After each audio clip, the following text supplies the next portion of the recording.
So today we cancel USA Today for an article published yesterday, originally titled, "What the Public Keeps Getting Wrong About Pedophilia." A link to the article was initially posted to Twitter along with a lengthy thread explaining that pedophilia is misunderstood and misrepresented, but the actual article was hidden behind a paywall. A short time later, the entire thread was deleted, and a new tweet was posted explaining, quote, "A previous thread did not include all information, and the story it was written about is behind a paywall. We made the decision to delete the thread."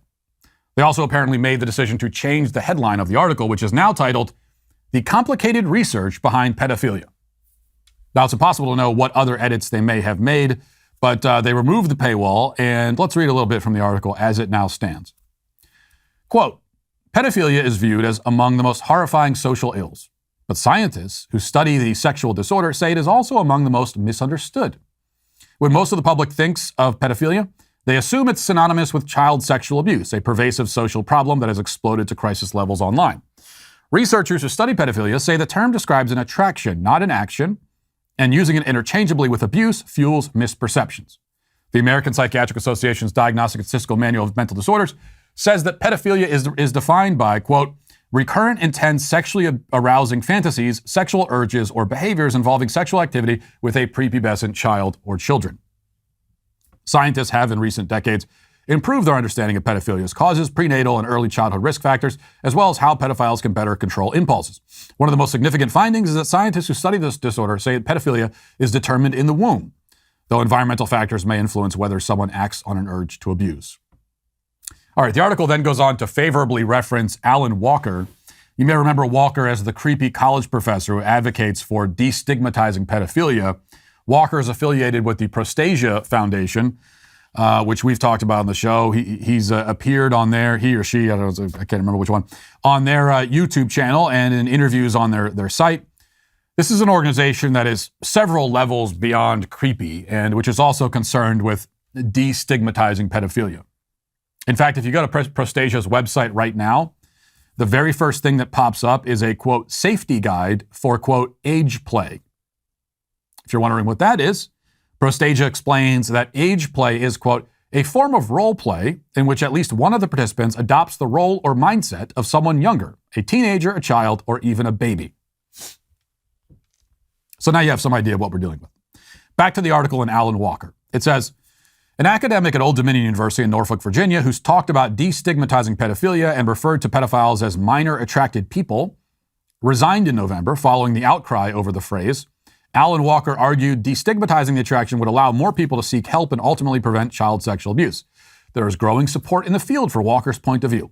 While clinical psychologist James Cantor said there's no treatment that can turn a pedophile into a non-pedophile, pedophiles can be taught self-control and compensatory strategies, which he said is more likely if they're under the care of a professional. He argues that pedophiles need to be able to access therapy, which can be difficult since those afflicted may be ashamed to seek help or worried about being reported to the authorities if they do. Now, what can we say about all of this after we finish vomiting into the nearest trash can? The most generous possible interpretation is that the author, and those quoted in the piece, are drawing a distinction between impulse and action and advocating for strategies to help prevent pedophiles from converting those horrific impulses into action. Now, that sentiment alone by itself, the idea that we want to stop pedophiles from acting on their desires, is of course uncontroversial. Everyone agrees. It's so obvious that it's not a point that really needs to be made. Now, it could be a worthwhile discussion if you're presenting actual, tangible prevention strategies. But all that the author of this piece, the author's name, by the way, is Aliyah Destiger, has to offer is therapy. That's a rather broad and useless suggestion, especially because it requires us to have faith in the psychological industry to handle the issue effectively and appropriately, and I have no such faith. And that brings us to the larger problem. Although there is a nugget of truth here, that there's a difference between desire and action, and we want to prevent the actions. Again, obviously, we want to prevent the actions. But the very troubling and ultimately fatal flaw is that the morsel of common sense is couched in a lot of pablum about destigmatizing pedophilia. They're treated as a valid community, an oppressed community, a victim class in their own right.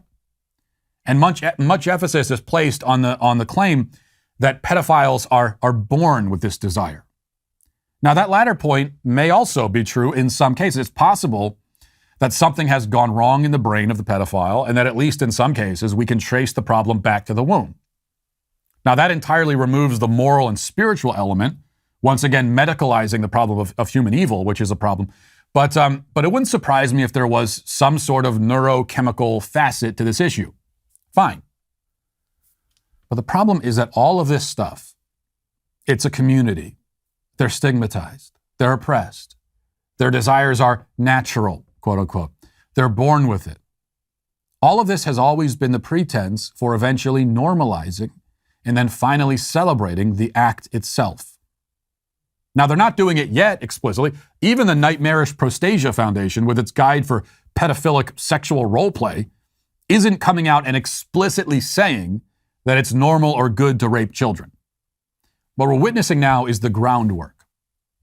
They're digging the foundation. They're laying the bricks for the hideous building that they plan to construct. We've seen this process play out enough times to know where it leads. In fact, the idea that people who are born with certain sexual desires should repress them, refrain from acting on them, that is fundamentally incompatible with the leftist worldview anyway. That's how we know that when it comes to pedophilia normalization, the current point that we're at right now is but a stage that they're passing through on their way to the ultimate destination. Now, you might hope that this will be different because most of the other forms of perversion normalized by the left have involved consenting adults of various numbers and combinations. But children cannot consent, obviously. Perhaps the consent issue, you might hope, will create a barrier. It will be like Gandalf standing on the bridge, screaming, "You shall not pass." This is the one boundary that the fiery demon of leftism cannot cross, you might say, you might hope. But we know that the left is already hard at work on this issue as well, on breaking down the idea of consent.